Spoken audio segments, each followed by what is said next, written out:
Orem, Utah, September 11th, 2025. The usually quiet campus of Utah Valley University was shaken this week by an act of violence that has reverberated far beyond the state's borders. On Wednesday evening, right-wing activist and commentator Charlie Kirk was shot dead while addressing a packed auditorium of students and supporters. Now, as investigators scramble for answers and a suspect, Utah's political leadership is making its stance clear. Justice will be swift, uncompromising, and potentially fatal for whoever is found guilty. Charlie Kirk, just 31 years old, had become a rising superstar within conservative politics. Known for his fiery speeches, sharp criticism of political opponents, and unwavering support for former President Donald Trump, he was viewed as one of the Republican Party's most influential young figures. His appearances on college campuses across the country often drew thousands of attendees, admirers and protesters alike. On Wednesday, Kirk's appearance in Orem was expected to be no different, a crowd filled with students, supporters and members of the public eager to hear his address. Instead, the gathering turned into chaos when a gunman opened fire, striking Kirk fatally and injuring several others in the panic that followed. Within minutes, news of his assassination spread across the nation, igniting anger, grief, and urgent calls for accountability. In the wake of the killing, Utah Governor Spencer Cox has become one of the most prominent voices addressing the tragedy. Appearing before reporters in Orem, his tone was grim but determined. He made it clear that the state will do everything in its power to bring the killer to justice and to ensure that Kirk's family, supporters, and the people of Utah see accountability delivered. Governor Cox began with an appeal to ordinary citizens, urging them to play an active role in the manhunt that has consumed local, state, and federal law enforcement agencies. Spencer Cox said, "But we cannot do our job without the public's help right now." The public has answered our call for action. So far, we've received more than 7,000 leads and tips. I would just note that the FBI hasn't received this many digital media tips from the public since the Boston Marathon bombing. Those remarks underscored just how extraordinary the public's response has been. In less than 48 hours since the shooting, thousands of tips, videos, and eyewitness accounts have poured into authorities. Law enforcement officials have likened the digital trail to a flood, one that may provide critical clues to tracking down the suspect. For many Utah residents, the appeal to community cooperation recalls earlier moments of national tragedy when collective vigilance played a decisive role in identifying perpetrators. The governor stressed that this case is not confined to Utah.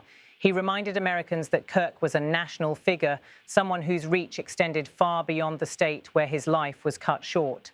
Spencer Cox declared, "This is not just a local matter here in Utah. We have people all over the country that are helping to bring this perpetrator to justice for Charlie Kirk and his family." I will just add as well, as was mentioned, there is a lot of forensic evidence that is being processed right now at both the state lab and federal labs. Those words reflect the reality on the ground. Federal investigators from the FBI, working alongside Utah's Department of Public Safety, have reportedly seized a large cache of digital evidence, from cell phone recordings inside the auditorium to surveillance footage from nearby streets and businesses. Forensic experts are now working around the clock to process this material, while investigators follow up on thousands of tips and leads. The investigation has spread nationwide. Reports indicate that agencies in multiple states are actively engaged in the search, monitoring airports, bus stations, and border crossings for any sign of the suspect. Federal labs are reportedly analyzing ballistic evidence, hoping to trace the weapon used in the shooting, while digital forensics teams examine social media platforms for threats, manifestos, or communications that could point to a motive or identity. Yet amid the urgency and the flood of investigative activity, Governor Cox also struck a more human tone. He acknowledged the emotional wound inflicted not only on Kirk's family and supporters, but on Utah itself, a state now linked to a national tragedy. Spencer Cox said, "We desperately need some healing. We'll have more to say about that in the days and weeks to come. More than anything, we are going to catch this person." The governor's call for healing stands in stark contrast to the anger and grief visible in many corners of the conservative movement. Across social media platforms, tributes to Kirk have poured in, many laced with outrage at what supporters describe as a political assassination. Vigils are being organised in cities from Phoenix to Washington, D.C., with attendees expected to call not only for justice, but also for a stronger national response to political violence. In perhaps the most striking part of his statement, Governor Cox revealed that state officials are already preparing to seek the harshest possible punishment against the perpetrator once identified and apprehended. Spencer Cox stated, "Last thing I will just say is we've been working with our attorneys, getting everything that we need, affidavits, ready so that we can pursue the death penalty in this case. And that will happen here in the state of Utah." This announcement immediately resonated nationwide. Utah, which retains capital punishment under state law, has carried out executions in recent decades, though rarely. By stating unequivocally that prosecutors will seek the death penalty, Cox has set the tone for what could become one of the most high-profile criminal trials in the nation's recent history. The decision also reflects the deep political significance of Kirk's assassination. For many conservatives, his killing is not just an attack on a public figure, but on their movement itself. The killing of Charlie Kirk comes at a time of heightened political polarization across the United States.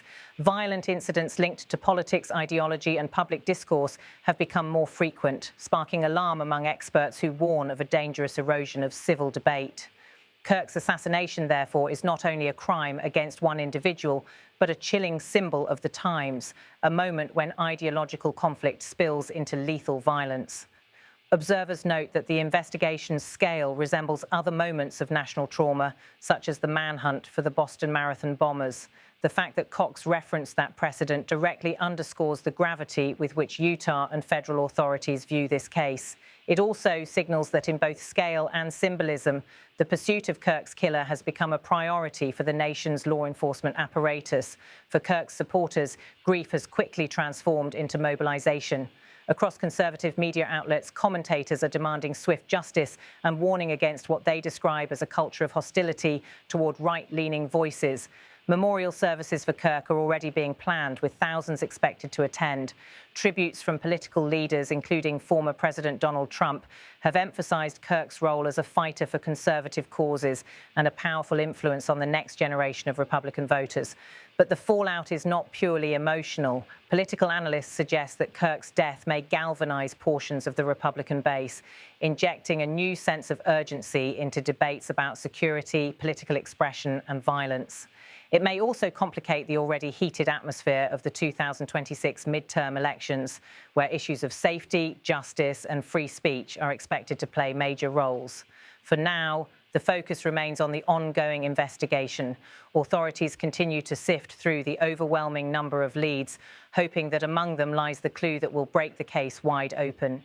In Orem, the community grapples with grief, their campus transformed into the epicenter of a story capturing headlines across the nation.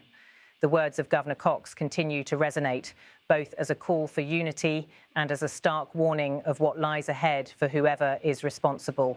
Spencer Cox emphasized, "More than anything, we are going to catch this person. The search is ongoing. The nation waits." And Utah, once known for its serene landscapes and quiet campuses, has now become the stage for a national reckoning with violence, justice, and the meaning of accountability in American political life. We cannot do our job without the public's help right now. The public has answered our call for action. So far, we've received more than 7,000 leads and tips. I would just note that the FBI hasn't received this many digital media tips from the public since the Boston Marathon bombing. This is not just a local matter here in Utah.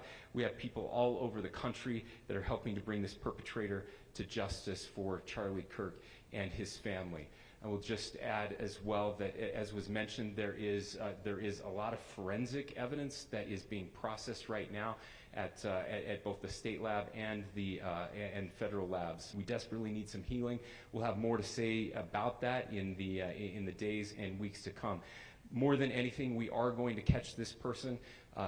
Last thing I will just say is we've been working with our attorneys, getting everything that we need, affidavits ready, so that we can pursue the death penalty in this case, and that will happen here in the state of Utah.